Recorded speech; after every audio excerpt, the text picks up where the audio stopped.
everybody, the Great Dino Ranger here again, back with another review. We're finally going to start off looking at all of the items I got for my birthday, figure-wise that is. And first up is the Jurassic World Dino Trackers Strike Attack Gigantspinosaurus, or Gigantspinosaurus, however you want to pronounce it. I personally pronounce it Gigantspinosaurus.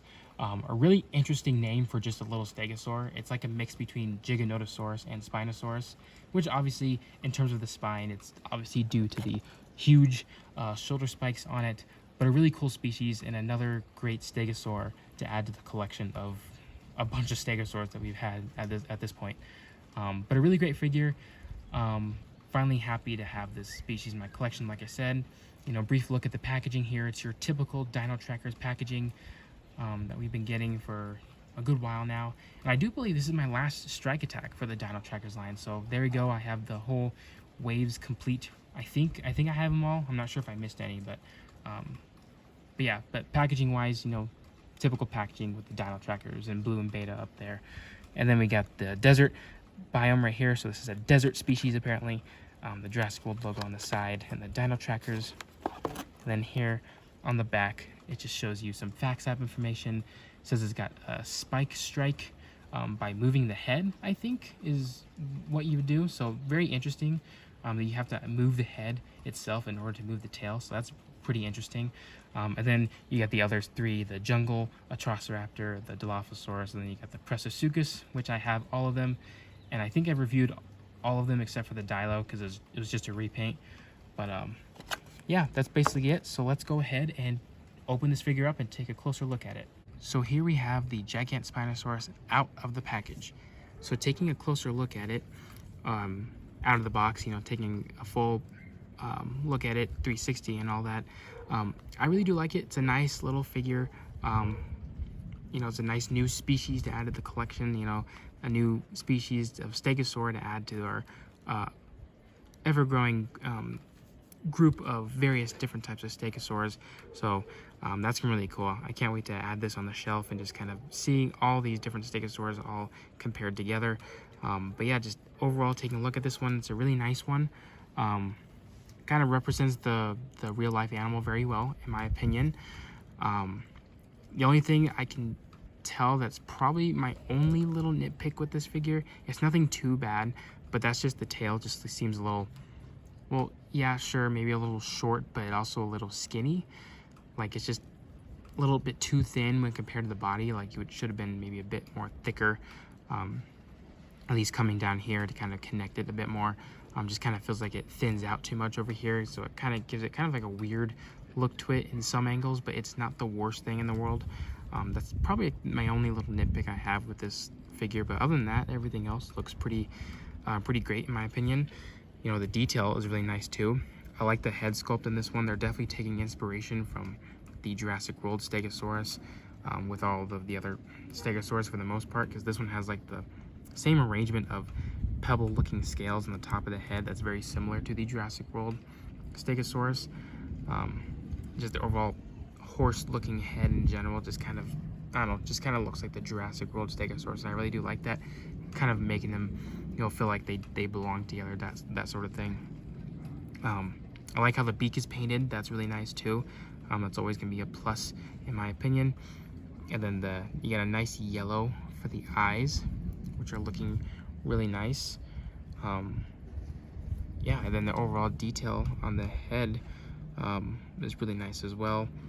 And moving on to the neck, we got a lot of nice wrinkles and skin stretches all over there. But nicer arrangement of pebble looking scales, which is actually covering the entire body of this figure. The sculpt is really nice on this one. It pops on this figure a lot.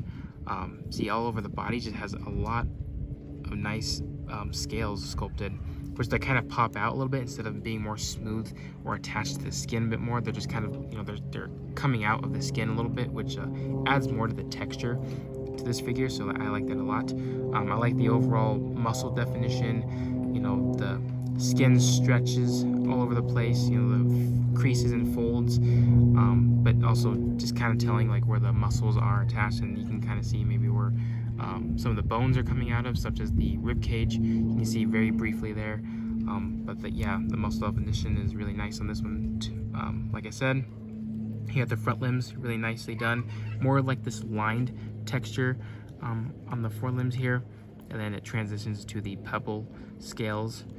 The toenails and the fingernails, unfortunately, are not painted, but you know, we've gone this long without having them painted all the time, so it's not really anything to really fret about, at least to me.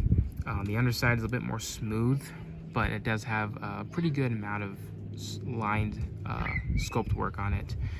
And the hind legs are really nicely done in terms of sculpt as well. See more of the lined texture here towards the bottom, and then to the knee, then it starts fading into these larger scales, which look really nice. Then the tail just is covered with more of these finer scales, and yeah, it looks really nice.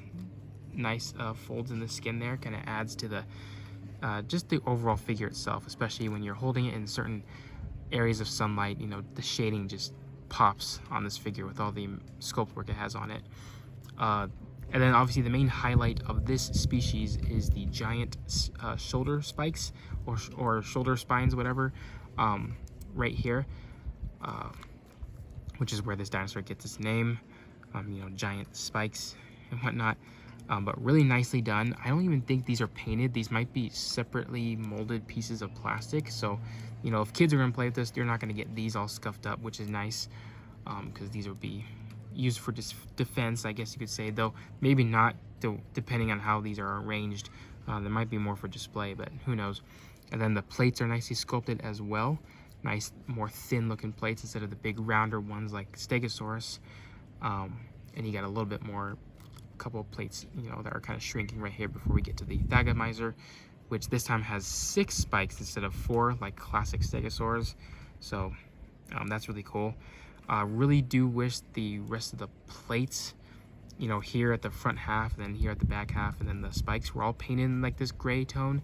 Would have kind of made the figure kind of, I don't know, what's the word, feel more complete, I guess. But you know, it is what it is. It does look pretty cool regardless. Yeah, and they're making these plates look more like spikes rather than actual plates, because they would have. One thing I noticed too is that they're making these plates look more like spikes, but the texture and the color kind of makes me think that they're less plate-like and more like spiky, which is an interesting touch on this figure. But yeah, overall, really nicely done. Here is the scan code hidden on one of these plates or spikes or whatever you want to call it. And yeah, color-wise, I really do like the colors. It fits a desert environment very well. I like this kind of like sandy beige color for the underside here at the bottom of the head and then on the neck. And then you got pretty much the second half of this animal is painted in that same color, and the front half here is like this really nice orangey, like this rusty orangey color, which I really do like it. So this animal will feel right at home in the desert, in a deserty environment, which looks really cool. So yeah, the colors are really nicely done. I always like when Mattel does like that half and half type thing, where it's like it starts off with excuse me, with one color and then it kind of fades off into another color. So I really do like that a lot. Articulation wise, here at the forelimbs, they can move pretty much 360. Yeah, they can move 360, just a little bit more stiff. Then they can pivot in and out. And then here at the hind legs, they can pivot in and out as well. And then they can also maybe rotate. Mine's kind of stuck at that point, though I think the spikes kind of prohibit from moving it even further. But you know, they move front and back, which I guess is all you really need. And then that's really it for just plain articulation. The head does not move. However, you use the head to activate the action feature, which is the tail. And like I said, it's kind of an interesting choice for a mechanism, at least the placement. All you have to do is move the head from side to side and it moves the tail. So, you know, it's cool. You got a cool tail whipping action, but it's kind of weird how you have to actually move the head. You know, there's no button to activate the tail or no push down feature. It's just, you just move the head. So I guess you can say this is an articulated joint, but it doesn't stay. So it just kind of moves the tail. But, you know, overall, really cool little action feature there. Before we get on to comparisons, I might as well compare this Mattel Jurassic World Gigantspinosaurus with the Collecta Gigantspinosaurus. This is more of a good representation of what the animal looked like in real life, so you can kind of get a good idea of what Gigantspinosaurus, possibly looked like. And they look very similar. This one's definitely a lot more lengthy, a lot more proportionate. This one's just a lot more kind of, I guess you can say, compacted. And obviously the skinnier tail doesn't really help with that either. And this one, Collecta only gave it 4 spikes on the Thagomizer, and this one has 6. So not sure which one of these is mainly true. I'm willing to bet this one's gonna be a bit more true, but who knows? I've seen so many Stegosaurus representations of having multiple spikes, and not just Stegosaurus, but just all sorts of Stegosaurs themselves. And as you can see, this one's the spikes seem a bit more spiky than plate-like. At least, well, it kind of looks like they start off as plates, but then they kind of grow into spikes, and then they do get lower before the tail hits. So maybe that's one thing that Mattel kind of carried over there. And then obviously the huge spikes here on the shoulders. See, these ones are kind of bent backwards in a really weird and unique way, which kind of adds to the uniqueness of this Stegosaur. And the way they look, I don't see how these would necessarily be used for defense. They might be a display feature to, attract, for the males to attract females, or to kind of ward off predators, I guess. So I guess you can say that works too. And these ones look more like, they look less like spikes, and more like just weird display appendages just kind of sticking on it. Mattel's actually look like actual spikes. But that's really cool though. A really unique Stegosaur itself. So I just thought, it'd be cool to share that. We'll go ahead and compare it with a human. Here's just Alan Grant right here. It looks pretty nice. I don't think Gigantspinosaurus was a really large Stegosaur at all. So this one might be accurate to scale, but I'll have to double check on that. But, just a nice, smaller Stegosaur. And then we'll just go ahead and compare it with other ones. Here we got the Toyangosaurus, and then the Chialingosaurus. All of these are part of the strike attack size range. Not the attack backs or anything like that, but, really cool array of little Stegosaurs right here. Very similar, I guess, in some way, shape, or form. But yeah, Chialingosaurus has a lot of spikes on its tail, even more than the other two. So yeah, I think it's really cool to kind of compare these. I really do like all these tinier species that Mattel gives. A lot of great recognition with those. But yeah, that's gonna be it for this review, brief review of this little dinosaur. I hope you guys enjoyed it. I give this one, I would say, probably a 9 out of 10. I really do like it. I like having a new species. It's not the most craziest thing in the world, but it's a new species. You can't really go wrong with that. I might actually just change this to a 9.5 out of 10. Yeah, I like having a new species, and I can't wait to add this to my Stegosaur collection. So yeah, great species choice, Mattel. You're knocking it out of the park with all these figures, and I hope you guys keep on going with all these. So yeah, hope you guys enjoyed this review. Like, comment, subscribe, all that good stuff, and I'll see you guys again for the next review.